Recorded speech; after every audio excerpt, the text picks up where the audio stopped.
Tout autour de la programmation de la carte ESP32 avec MicroPython.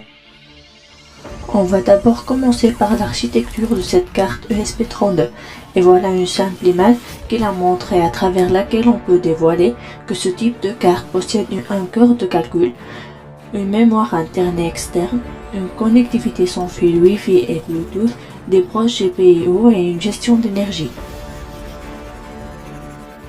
Par la suite, on va passer aux caractéristiques du microcontrôleur ESP32. En prime abord, la CPU. En second lieu, la mémoire.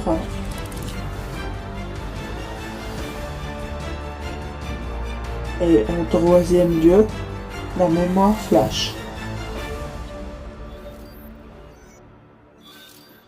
Aussi, la carte ESP32 possède 26 broches numériques, dont 4 en entrée seule et 16 autres analogiques, mais 10 sont limitées par le Wi-Fi.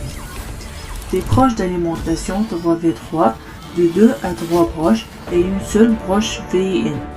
Ensuite, la carte ESP32 a un voltage précis de 3,3 en sortie pour 3V3, de 5 à 12 volts pour les broches VIN et 5 volts en entrée pour l'USB. Maintenant, on va découvrir les étapes pour flasher la carte avec firmware MicroPython.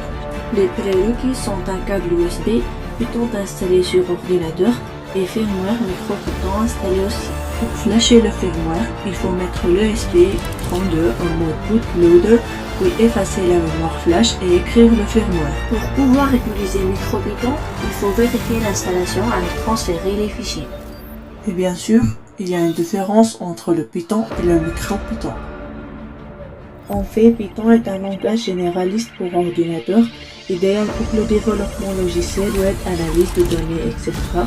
Mais le MicroPython est un sous-ensemble optimisé de Python pour les systèmes embarqués conçus pour fonctionner avec des ressources limitées. Maintenant, découvrons ensemble le module machine. Le module machine est un module central de MicroPython qui permet d'interagir directement avec le matériel du microcontrôleur.